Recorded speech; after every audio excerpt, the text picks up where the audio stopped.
Bonjour à tous, je suis ravie d'être là. Donc, je suis Fiona Castelli, directrice chez Deloitte, spécialisée dans la cybersécurité et la cyberstratégie depuis à peu près une dizaine d'années. Je suis ravie d'être avec vous aujourd'hui. Merci pour cette invitation. J'accompagne en fait mes clients avec les équipes sur des thématiques stratégie et transformation. Et au sein de Deloitte, je copilote également l'initiative CEF6, Women in Cyber, avec le CEF6 depuis quelques années déjà. Et chez Deloitte, on a le plaisir d'avoir la quasi-parité dans nos équipes cyber, donc on est ravis de ça et c'est un effort que l'on met en place chaque jour. Aujourd'hui, j'aurai le plaisir de vous partager mon point de vue sur la cybersécurité au cœur de la transformation numérique des entreprises, véritable enjeu d'aujourd'hui et de demain. Alors, les business models innovants et à succès, bien plus que simple numérisation des process existants, créent de nouveaux domaines d'expérience client ou se déploient sur les chaînes d'approvisionnement ou les chaînes de vente. Le numérique finalement crée et amplifie des cycles vertueux de valeur qui transforment les industries, les organisations, les expériences et les marques et leur donnent la capacité à entrer sur de nouveaux marchés ou à optimiser leur fonctionnement. La transformation numérique imprègne tous les aspects de l'entreprise et il est de plus en plus clair qu'elle est à la fois un catalyseur incroyable d'opportunités, mais aussi un amplificateur de risques. Et finalement, aujourd'hui, le financement d'une cyberattaque, c'est à peu près aussi peu qu'une trentaine d'euros. Et par contre, le coût d'un cyberincident, ça peut atteindre des millions, voire des milliards d'euros. Plus que cela, la cyberattaque peut en fait générer un effet modérateur sur l'effort de l'entreprise à poursuivre les innovations technologiques et venir étouffer, étrangler la transformation digitale qui est en place. Pour autant, ce qu'on note aujourd'hui, c'est que la cybersécurité ne figure que dans la moitié des programmes des conseils d'administration trimestriels, donc c'est assez peu pris en compte aujourd'hui par les cadres dirigeants des entreprises. Et pour qu'ils puissent finalement tirer pleinement parti des nouvelles technologies qui font partie de la transformation sur la cyber pour grandir ou pour survivre. On voit par exemple le cas de Camailleux récemment qui malheureusement a mis la clé sous la porte parce que notamment ils ont subi une cyberattaque qui leur a coûté 40 millions d'euros et la société n'a pas pu survivre à cette cyberattaque à cause de la dette engendrée. Donc c'est vraiment très important que les organisations prennent en compte la stratégie et la transformation cyber au sein de leurs produits, au sein de leurs services. Si on regarde un petit peu en arrière, on voit que la problématique cyber a pas mal évolué avec le temps, finalement en lien avec nos usages et l'évolution du numérique. Entre 2008 et 2012, finalement, c'était l'ère de la compliance ou de la conformité. Les entreprises cherchaient plutôt à se conformer aux normes, aux régulations de type SOX, de type ISO. C'est le moment où les entreprises commencent à peine à envisager la cyber non plus juste comme une priorité technique, mais aussi comme un impératif business et surtout réglementaire. À partir de 2012, on voit que c'est l'avènement de la bulle Internet et l'avènement de la transformation digitale. Les accès sont accélérés et la cybersécurité croît comme un risque d'entreprise et devient de plus en plus visible aussi par les directions. Mais on va plutôt parler à ce moment-là de gestion des risques et gestion de la résilience. Et depuis 2018, ça a encore évolué. Je pense qu'on a pris vraiment un cap, une accélération. On est rentré dans l'ère de la complexité ou de la complexification.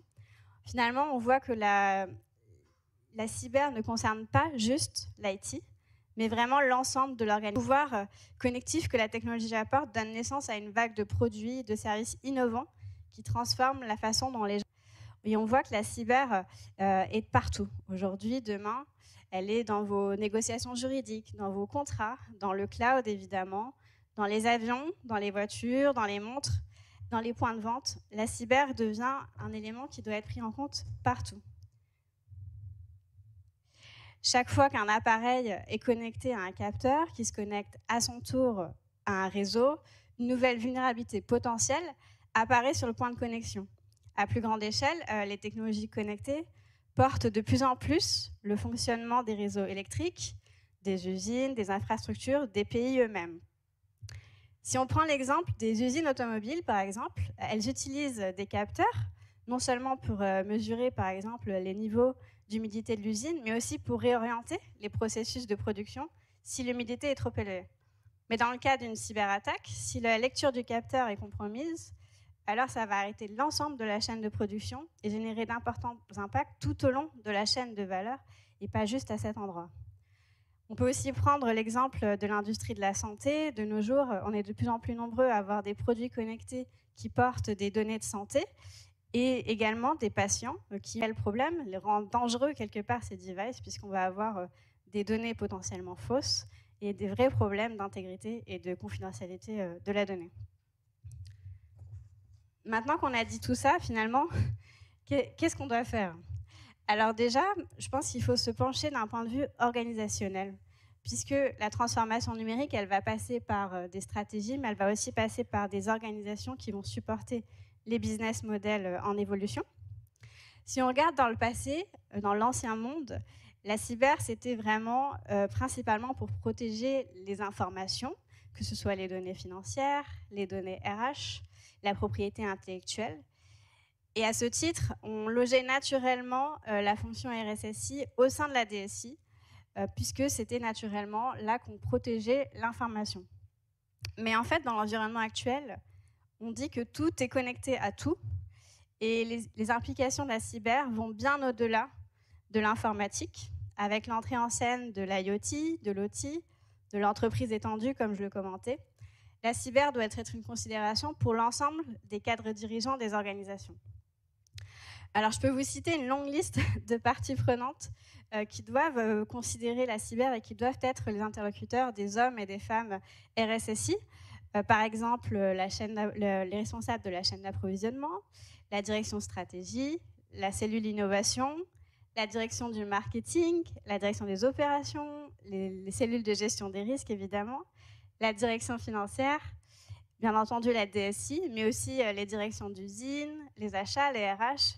Bref, la liste est longue et puis surtout, il ne faut pas oublier les employés qui sont sur le terrain. Et finalement, un modèle de cybergouvernance qui commence et se termine avec le RSSI uniquement dans les limites de l'informatique ne suffira plus pour le monde de demain.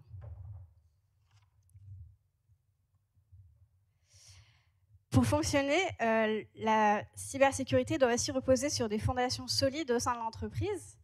Les projets de cybersécurité doivent trouver leur place dans un environnement IT et business qui est déjà existant et bâtir des bases fortes pour la montée en maturité en préparation d'aujourd'hui et de demain. Et pour cela, les organisations vont devoir intégrer 4 objectifs clés dans leur stratégie.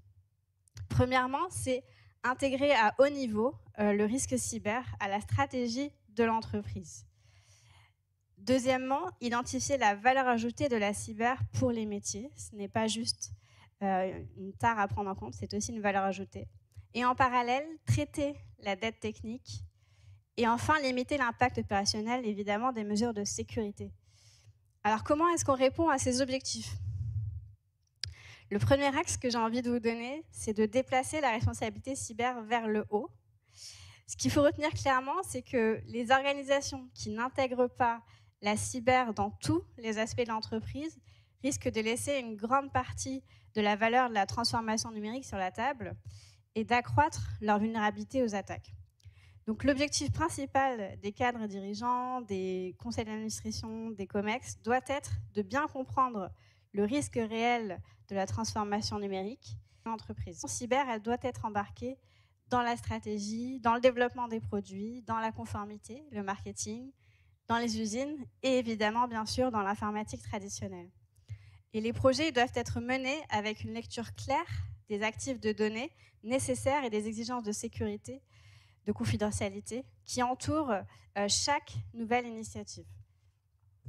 D'un point de vue un peu plus technique, le troisième axe que je pourrais donner, c'est de renforcer évidemment la protection de l'entreprise elle-même. Donc une cyber solide, elle repose sur une architecture d'entreprise solide, que ce soit pour les systèmes IT, les systèmes OT ou l'IoT. Et si on s'appuie sur les méthodes du passé pour authentifier nos utilisateurs, nos assets, ça va conduire nécessairement à une situation facile à exploiter pour les pirates. Le concept Zero Trust, par exemple, comme cité précédemment, est à la fois une innovation culturelle, mais aussi une innovation technologique, et qui est compatible avec ces modèles d'architecture complexes, et qui va permettre une exécution sécurisée de l'innovation, de la stratégie commerciale, et qui doit être utilisée comme un levier pour la transformation numérique.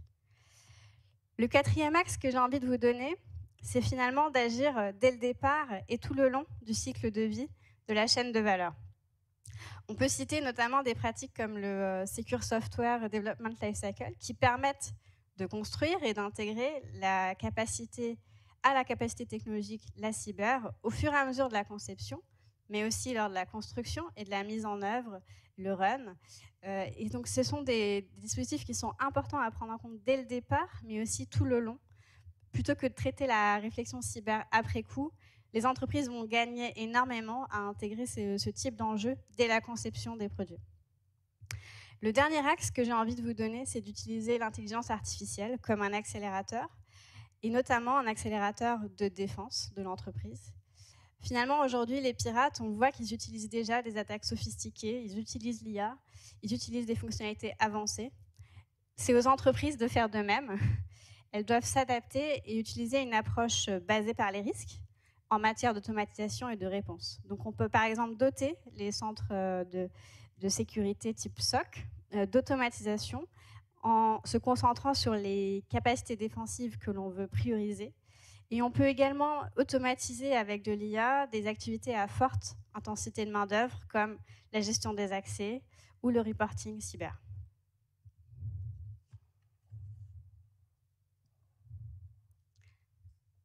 Pardon. En conclusion et en regard vers l'avenir, finalement, la pression de la concurrence à grande échelle signifie très souvent que les efforts de transformation numérique des chefs d'entreprise se concentrent sur les résultats sans tenir pleinement compte des risques cyber avec une vision en tunnel et des angles morts.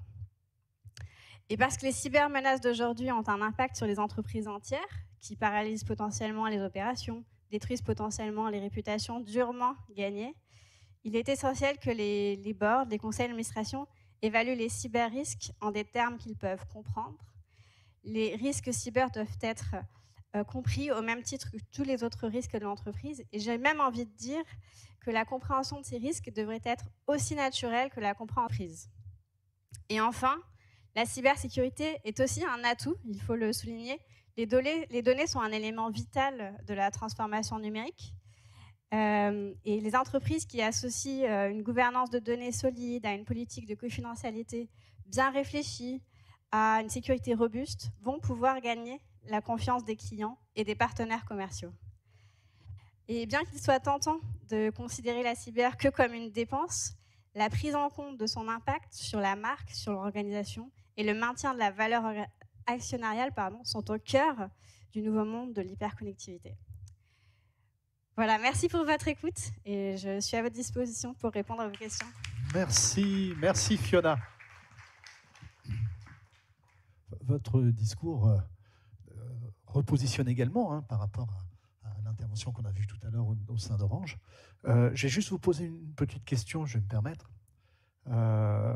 J'avais fait une interview avec quelqu'un qui, depuis très récemment, est devenu président d'une des associations qui représentent les domaines de la sécurité, qui vient du monde de banque et assurance. Je ne vais pas dire qui c'est, mais qui s'était fait remarquer, où il m'avait déclaré faut virer le DSI, il faut monter le RSSI au board.